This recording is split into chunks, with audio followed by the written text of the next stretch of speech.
기도합니다. 하나님, 은혜와 사랑을 감사합니다. 어디 가든지 주님을 기뻐하며 주님을 섬기는 주의 백성들 주님께서 기회가 주시고 날마다 은혜 가운데 인도하시니 감사합니다. 하나님, 예배를 사모하고 주를 섬기는 귀한 백성들 기회가 주시고 하나님의 놀라운 은혜와 축복을 부어주시기를 원합니다. 날마다 복된 삶을 살게 도와주시고 언제나 어디서나 하나님의 영광 드러내는 하나님의 자녀 존귀한 주의 백성으로 살아가도록 주여 축복하여 주옵소서. 감사드리고 예수님의 이름으로 기도해 사옵나이다. 아멘. 지난 1월 11일부터 시작된 산천어 축제가 드디어 오늘로 23일 동안의 대장정에 막을 내리게 됩니다. 지난 30일까지 1월 30일까지 산천어 축제 현장을 찾은 누적 방문객 수가 약 158만 명이라고 합니다. 지난해 같은 기간 대비해서 약 28%가 증가한 34만 명 정도가 증가한 수치입니다. 한 인터넷 뉴스는 산천어 축제를 눈에서 얼음으로 겨울 문화의 새로운 바람을 일으킨 성공적인 축제다 그렇게 평가를 했습니다. 산천어 축제 이전에는 사실 겨울에 즐길 수 있는 이 레저 문화가 많지 않았습니다. 겨울 되면 스키를 타거나 스노우보드를 타거나 그렇죠? 눈썰매를 타거나 그죠? 그 정도에 국한된 겨울 스포츠였는데 이 스키와 스노우보드는 또 비용이 또 꽤 들어갑니다. 또 장비를 대여하거나 또 사야 되고 또 특정한 장소에 가서 또 슬로프를 이용해야 되기 때문에 또 기술도 필요하기 때문에 비용이 많이 들어갑니다. 그래서 제한적일 수밖에 없는 거죠. 하지만 산천어 축제가 시작되면서 온 가족이 함께 얼음 위에서 즐길 수 있는 겨울철 가족 레저의 붐이 일어났다는 겁니다. 여러분 가서 썰매 좀 타보셨습니까? 어떠시나요? 얼음판 위에 썰매도 있고 눈썰매도 있는데 저도 며칠 전에 가서 눈썰매를 타봤는데 아유 신나더라고요. 근데 사실 뭐 눈썰매 타거나 아니면 얼음 위에 썰매 타는 것은요 누구나 할 수 있습니다. 동남아에서 온 사람이라고 할지라도 얼마든지 썰매를 즐길 수 있고요. 그리고 전혀 낚시를 못 해본 분들이라고 할지라도 거기다가 낚싯대만 들이면 자기가 알아서 물기도 하고 어떤 분들은 뭐 하루 종일 공을 치기도 하지만 그래도 많은 분들이 얼음 낚시를 즐기고 있습니다. 또 비용도 생각보다 적게 드니까 언제든지 올 수 있습니다.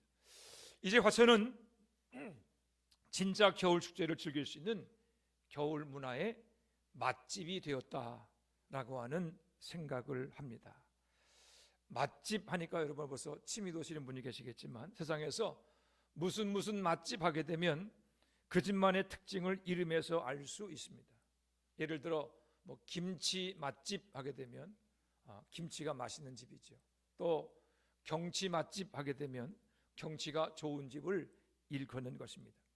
그처럼 성경에도 그 집의 그 지방의 특징을 무슨 집이라고 하는 이름으로 나타낸 그런 이름들이 많이 나옵니다. 예수님이 태어나신 동네의 이름이 어딜까요? 예수님이 태어나신 동네 이름이 베들레헴이죠. 베들레헴입니다. 베들레헴은 합성어입니다. 히브리어로 집을 뜻하는 베트라고 하는 단어와 또 빵을 뜻하는 레헴이 합쳐져서 베들레헴이 된 겁니다. 그러니까 그 뜻은 뭐예요? 빵집이에요. 빵집 또는 떡집입니다. 베들레헴이라고 하는 이름을 가지게 된 것은 그곳이 먹을 것이 풍성한 곳이기도 하고 또 생명의 떡이 되시는 예수님이 탄생하신 곳이기 때문에 그러한 이름이 붙여진 것이 아닌가라고 생각할 수 있습니다. 예수님의 제자 중에 베드로와 안드레와 빌립은 같은 동네 같은 고향 사람입니다. 벳세다 출신입니다. 벳세다는 갈릴리 북쪽의 해변 마을인데 이 벳세다라고 하는 이 말은 집을 뜻하는 베트와 어부를 뜻하는 차이아라고 하는 단어가 합쳐져서 벳세다가 된 것입니다.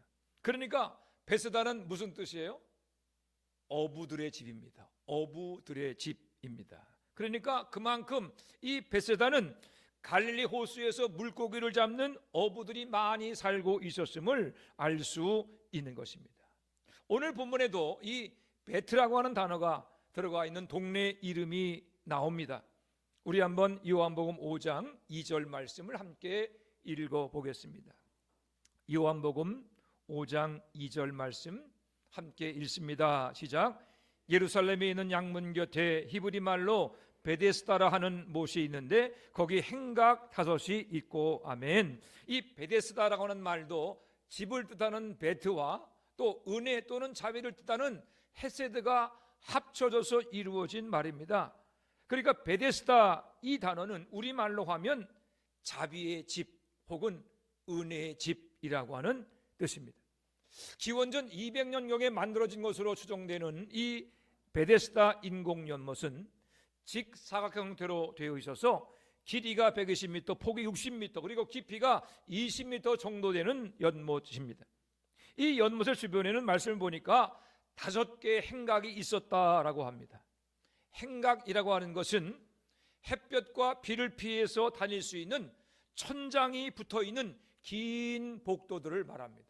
천장이 붙어있는 긴 복도, 그래서 그것을 행각이라고도 하고 회랑이라고도 합니다. 예수님 당시에 이 행각의 상황이 어떠했는지 2절과 3절 말씀을 제가 메시지 성경으로 읽어드리겠습니다. 예루살렘의 양의 문 근처에 히브리 말로 베데스다라 하는 연못이 있었고 그 연못에 회랑 5채가 딸려 있었다. 그 회랑에는 눈먼 사람, 다리를 저는 사람, 중풍병자같이 몸이 아픈 사람 수백 명이 있었다. 이렇게 번역되어 있습니다. 여러분, 베데스다라고 하는 그 주변에 그 행각이 5개가 있는데 거기에 누가 있어요? 누가 있었어요? 환자가 있었어요. 얼마나 있었습니까? 그저 몇 명, 몇십 명이 아니라 수백 명이 그 회랑에 몰려 있었습니다. 베데스다 연못의 물이 어떤 이유인지 모르지만 부글대면서 끓어오를 때에 가장 먼저 그 연못에 뛰어들어가는 사람은 어떤 병에 걸렸든지 그 병이 낫는다라고 하는 소문이 있었기 때문에 그곳에 그렇게 많은 수백 명의 환자가 몰려 있었던 것입니다. 어떤 병에 걸렸든지 나을 수 있다는 점에서는 그 연못의 이름이 베데스다, 곧 은혜의 집이었지만 그 은혜를 입는 과정을 살펴보면 전혀 은혜스럽지 못했습니다. 병 고침 받으려면 어떻게 됩니까? 물이 끓어오를 때 환자가 수백 명이 있는데 병 고침 받으려면 어떻게 돼요? 어떻게 됩니까? 제일 먼저 그 연못에 뛰어들어야 되는 거죠. 그러니까 수백 명의 경쟁자를 제치고 먼저 물속에 뛰어들어가는 그 한 사람이 하나님의 치유의 은혜를 입게 되었다라고 하는 겁니다. 여기 더 절망적인 사람이 나옵니다. 그는 38년 된 병자였습니다. 예수님과의 대화 내용을 보게 되면 아마도 그는 몸을 움직일 수 없었던 중풍병자였던 것 같습니다.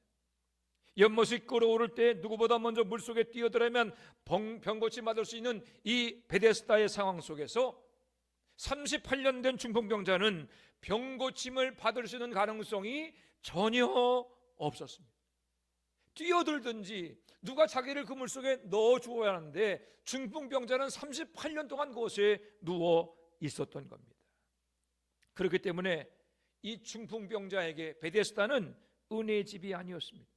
나보다 먼저 물속에 뛰어들어서 병 고침 받는 사람을 지켜볼 수밖에 없었고 또 자신은 점점 병세가 악화되어서 죽어가고 있는 절망의 집이었을 뿐입니다. 이 말씀을 읽으면서 어쩌면 이 베데스다 이 연못과는 우리가 살고 있는 이 세상의 축소판이다라고 하는 생각을 하게 되었습니다. 오래전에 개그 프로에 그런 개그맨이 하나 있었는데 박성광이라고, 그렇죠. 그 프로에 나오게 되면 술이 취해가지고 마지막에 하는 소리가 1등만 기억하는 더러운 세상, 그랬습니다. 기억나시나요? 뭐 한 10년 전에 있었던 프로그램 같은데 그 개그맨이 1등만 기억하는 더러운 세상이라고 하는 대사를 했는데 이 대사가 당시에 아주 유행어가 되었습니다. 왜냐하면 우리가 살고 있는 이 세상이 그 개그맨이 외치는 것처럼 1등만 기억하는 세상이었기 때문입니다. 그 이후에 십수년 세월이 흘렀지만 세상은 조금도 달라지지 않았습니다. 더 나빠졌습니다. 우리가 살고 있는 이 세상은 1등만 기억하고 최고만 대우를 해줍니다. 모든 분야가 다 그렇습니다.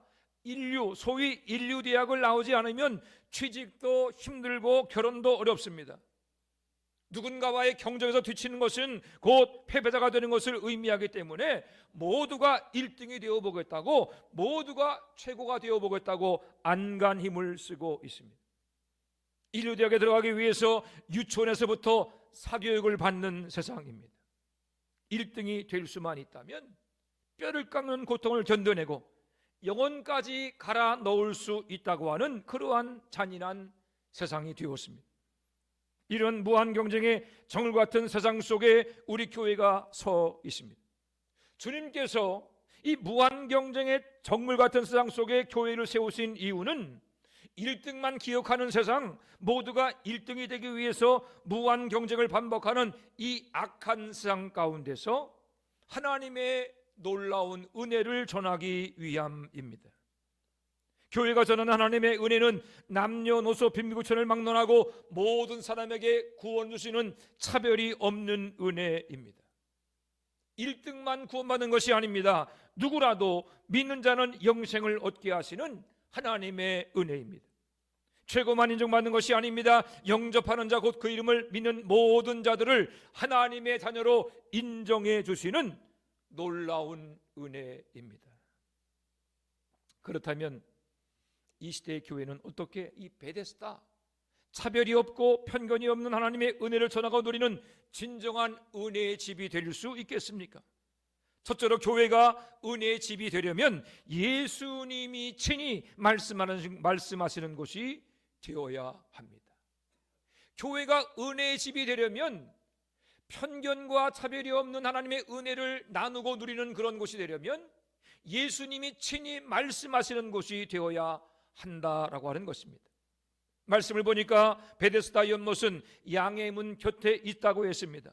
양의 문이란 성전의 제물로 바쳐질 양들이 통과하는 문이었기 때문에, 제물로 드릴 양들이 통과하는 문이었기 때문에 그 문의 이름이 양의 문이다라고 하는 이름이 붙었습니다. 지도를 보면 베데스다 연못은 양의 문을 통과해서 오른쪽에 위치해 있습니다. 베데스다 연못의 길 건너 맞은편에 성전이 있었습니다. 성전은 제사가 드려지던 곳이었습니다. 제물의 피가 뿌려짐으로 모든 죄를 사하신 하나님의 은혜를 입을 수 있는 곳이었습니다. 유대인의 명절을 맞아서 수많은 사람들이 예루살렘 성전을 찾아왔습니다. 제물을 바치고 그 제물의 피가 제단 주변에 뿌려지고 있었습니다. 그런데 오늘 본문을 보면 38년 된 병자를 치유하시는 하나님의 놀라운 은혜가 임한 곳은 피가 뿌려진 성전이 아니라 바로 베데스다, 그 양을 씻던 연못이었습니다. 예수님이 베데스다를 찾아오시기 전까지 그곳은 이름만 베데스다였습니다. 무한 경쟁 속에서 단 한 사람만이 치유의 기적을 입을 수 있었던 그러한 곳이었습니다. 그랬던 베데스다가 다시금 이름처럼 은혜의 집이 될 수 있었던 이유는 그곳에 예수님이 찾아오시고 그곳에서 예수님께서 말씀하셨기 때문입니다. 유대인의 명절 되어서 예루살렘에 올라오신 예수께서 베데스다를 찾아오신 것은 그저 우연히 된 일이 아닙니다. 예수님은 절망 속에 죽어가는 한 사람 38년 된 병자를 찾아가서 그를 치료하심으로 하나님의 은혜가 어떻게 임할 수 있는지를 상징적으로 가르쳐 주신 것입니다. 38년 된 병자에게 임한 은혜, 그 은혜는 일방적인 은혜였습니다. 이 병자는 예수님이 누구인지도 알지 못했습니다. 예수님이 자신을 치유할 수 있는 능력이 있다는 것도 알지 못했습니다. 또 이 병자는 치유함을 받을 만한 믿음도 없었고 자격도 없었고 그런 성품도 아니었습니다. 예수께서 내가 낫고자 하느냐라고 물었습니다. 뭐라고 물었어요? 낫기를 원하느냐? 낫고자 하느냐? 그러면 여러분 뭐라고 대답해야 돼요? 낫기를 원합니다라든지 아니에요, 나는 더 아플 거예요 라든지 그렇게 대답을 해야 되는데, 이 38년 된 병자는 그 질문과는 전혀 다른 답변을 합니다. 예수님, 나를 물에 넣어주는 사람이 없기 때문에 내가 병고침을 받지 못하고 있습니다. 나보다 다른 사람이 먼저 물에 들어가기 때문에 나는 나을 수 없습니다. 예수님의 물음에 대해서 다른 사람을 향한 원망과 불평을 늘어놓던 사람이었습니다. 예수님이 누군지도 몰랐습니다. 믿음도 없었습니다. 자신의 처지를 한탄하고 불평하고 원망하던 이 38년 된 병자, 그가 고침받게 된 것은 오직 한 가지, 찾아오신 예수님 때문이었습니다. 하나님의 아들이신 예수님이 그를 찾아와 주셨고 그에게 치유를 선언하셨기 때문에 이 병자가 고침받게 된 것입니다. 이 기적은 무엇을 말합니까? 어떤 질병도 예수님만 오시면 해결된다는 것입니다. 어떤 절망도 예수님만 있으면 극복해낼 수 있다는 것입니다. 사랑하는 전절교 성도 여러분, 무한 경쟁으로 치닫는 이 악한 세상 속에서 우리 교회가 하나님의 은혜를 전하는 베데스다가 되려면 예수님이 찾아오셔야 합니다. 예수님이 말씀하시는 곳, 예수님의 음성이 들려지는 곳이 되도록 해야 할 것입니다. 아무리 악한 세상일지라도 예수님이 찾아오시고, 아무리 어둠의 권세가 그 세력을 떨치는 최악의 상황일지라도 예수님의 음성이 들려질 수 있다면 그것은 얼마든지 베데스다, 은혜의 집이 될 수 있는 줄로 믿으시기를 바랍니다. 그런데 예수님은 이미 2000년 전에 하늘로 올라가셨습니다. 제자들과 함께 3년을 동고동락하시면서 하나님 말씀을 선포하시고 수많은 기적을 행하시던 예수님은 더 이상 이곳에 계시지 않습니다. 그렇다면 우리는 더 이상 주님을 만날 수 없는 것입니까? 우리는 더 이상 주님의 음성을 들을 수 없는 것입니까? 그렇지 않습니다. 우리는 언제든 주님을 만날 수 있고 얼마든지 주님의 음성을 들을 수 있습니다. 어떻게 우리가 주님을 만날 수 있고 어디서 주님의 음성을 들을 수 있겠습니까? 오늘 여러분들이 가지고 있는 성경, 기록된 하나님 말씀을 통해서, 이 성경을 통해서 언제든 주님을 만날 수 있고 얼마든지 주님의 음성을 들을 수 있는 것입니다. 문제는 너무나 많은 사람들이 성경을 자기 방식대로만 읽는다는 것입니다. 성경에 전하는 말씀을 들으려 하지 않고 내가 원하는 소리를 듣기 위해서 성경을 읽고 있습니다. 많은 성도들이 취미 생활하는 것처럼 또는 TV를 보는 것처럼 성경을 읽습니다. 그냥 아주 가볍게 성경을 읽고 지나가고, 그것도 읽다가 자기 마음에 들지 않는 말씀이 나오면 그냥 휙 넘어갑니다. 내 생각과 같지 않은 말씀이 나오게 되면 TV를 채널을 돌리는 것처럼 다른 곳으로 넘어갑니다. 그렇게 가볍게 성경을 읽기 때문에 아무리 오래 교회를 다녀도 주님의 음성을 들을 수 없고, 아무리 오래 교회를 다녀도 주님을 만날 수 없는 것입니다. 그렇게 편식하는 것처럼 자신이 원하는 성경 구절만 찾아 읽기 때문에 주님을 만날 수 없는 것입니다. 물론 아주 성경을 읽지 않는 것보다 원하는 말씀만을 읽는 것도 도움이 되기는 하지만, 그렇게 원하는 말씀만을 읽으려 하기 때문에 찾아오시는 주님을 만나지 못하는 것입니다. 우리 교회가 베데스다가 되고 우리 한 사람 한 사람이 하나님의 은혜를 누리며 전하는 은혜의 삶을 살기를 원한다면 우리는 지금까지 성경을 읽어왔던 방식을 바꾸어야 합니다. 어떻게 성경을 읽어야 할까요? 우리 한번 사도행전 17장 11절로 12절 말씀을 함께 읽습니다. 사도행전 17장 11절과 12절 말씀.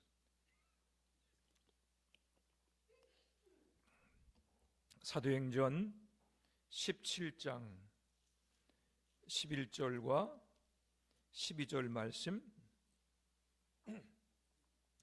함께 있습니다. 시작.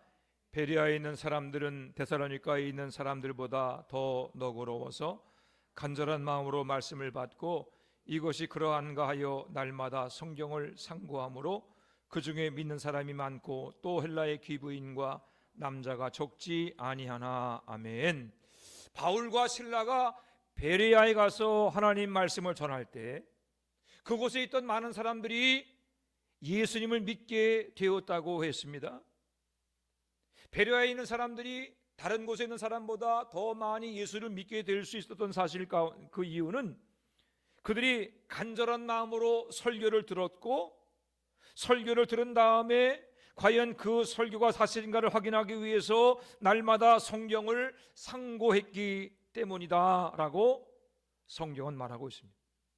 설교는 팔짱을 끼고 설교자가 오늘 무슨 말 하나 들어보자 그런 자세가 아니라 하나님께서 저 설교자를 통해서 무슨 말씀을 하시려고 하나라고 하는 간절한 마음으로 들어야 합니다. 하지만 그것으로 끝나서는 안 됩니다. 간절한 마음으로 설교를 들은 이유가 더 중요합니다. 베레아 사람들은 설교를 들은 다음에 과연 그 설교가 그러한가 하여 날마다 성경을 상고했다고 했습니다. 상고한다고 하는 말은 법정 용어입니다.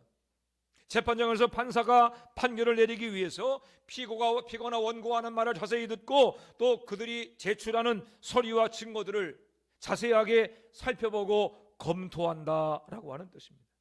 상고라는 말은 자세하게 듣고 검토하고 살펴본다라고 하는 뜻입니다. 그래야 올바른 판단을 내릴 수 있지 않겠습니까? 우리가 성경을 읽는 자세가 그래야 한다는 것입니다. 사도행전 17장 11절 말씀 가운데 보면 베레아 사람들이 설교 곧 말씀을 들었고 그 말씀이 그러한가 해서 날마다 성경을 상고했다고 했습니다. 설교를 들은 다음에 이 설교가 과연 그러한가, 과연 성경 말씀과 일치하는가를 살피기 위해서 성경을 상고했다는 겁니다. 그러면 여러분께 한번 물어보겠습니다. 베레아 사람들은 설교에 우선적인 권위를 둔 것입니까? 아니면 성경에 우선적인 권위를 둔 것입니까? 어디에 권위를 둔 거죠? 설교일까요? 성경일까요? 성경이지요. 여러분 그렇습니다. 설교로 성경을 살핀 것이 아니라 성경으로 설교를 살폈습니다. 그러니까 설교자의 설교보다 하나님의 말씀 기록된 성경을 더 우위에 두었다라고 하는 것입니다. 사랑하는 전적의 성도 여러분, 말세를 살아가는 우리에게는 이 베레아 사람들의 성경을 대하는 자세가 너무너무 중요합니다. 지금은 말세시 말입니다. 마태복음 24장을 보게 되면 예수님께서는 말세에 거짓 선지자가 많이 일어날 것이고 많은 사람이 내 이름으로 와서 많은 사람을 미혹해 할 것이다 라고 했습니다. 예수님은 이 종말장에서 많다라고 하는 단어를 자주 사용했습니다.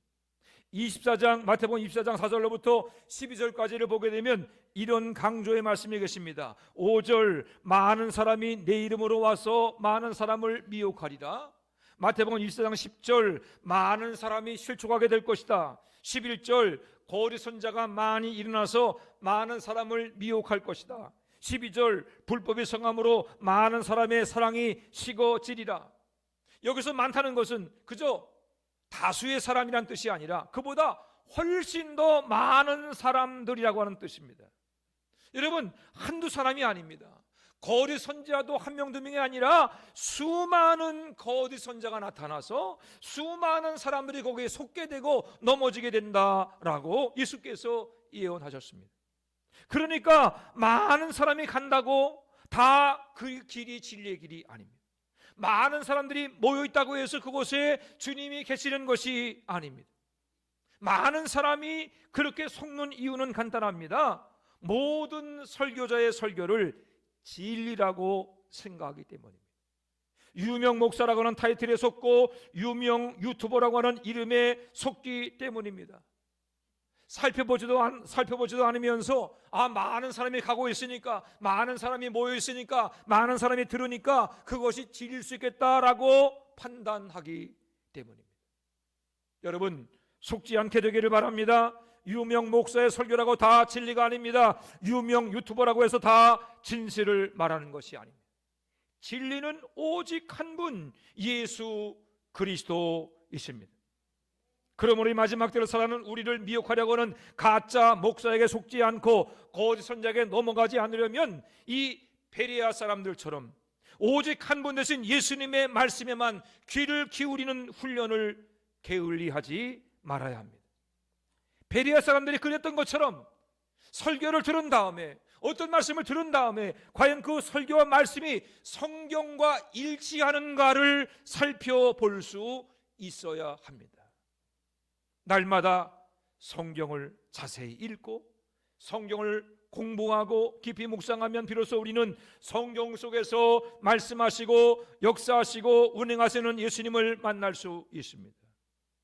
성경을 통해서 우리에게 말씀하시는 선한 목자 예수님의 음성을 얼마든지 들을 수 있습니다.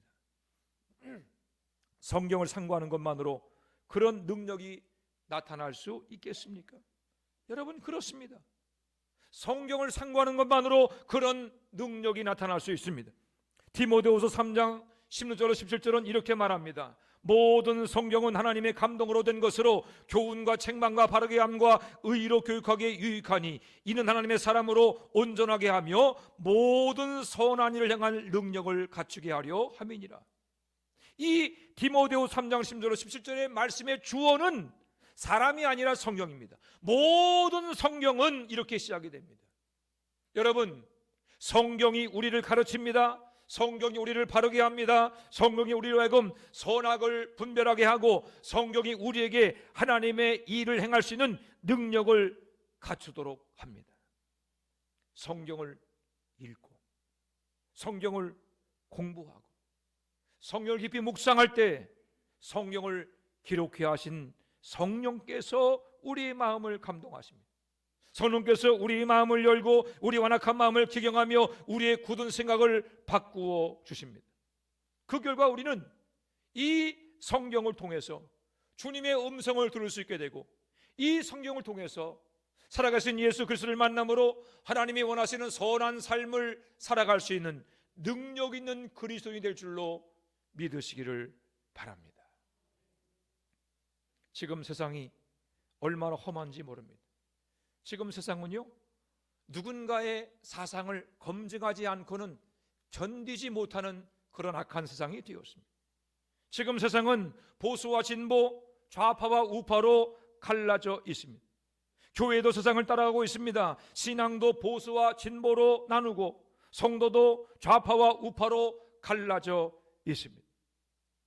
만일 교회가 보수와 진보, 좌파와 우파에 편가르게 편승하게 된다면 세상의 그 누구도 교회를 통해서 하나님의 은혜를 볼 수 없을 것입니다. 여러분, 복음은 보수가 아니고 진보가 아닙니다. 교회는 좌익과 우익이 아닙니다. 복음은 모든 사람들에게 구원을 주시는 하나님의 능력입니다. 예수 구원의 복음은 1등만 기억하는 이 약한 세상에서 상처 입은 모든 사람들을 구원할 수 있는 유일한 진리입니다. 복음은 보수와 진보를 구원하고 복음은 좌파 우파를 구원할 수 있는 하나님의 은혜요 능력이 되는 것입니다. 이 진리가 성경 안에 있습니다. 이 마지막 시대 악한 마귀가 택한 자라도 미혹하기 위해서 광명선사로 가장하고 접근하는 이 악한 시대에 말씀 안에 깨어있는 여러분들이 되시기를 바랍니다. 축제 기간 동안에 이 주변을 다녀보니까 이단 사이비들이 얼마나 많은지 몰라요.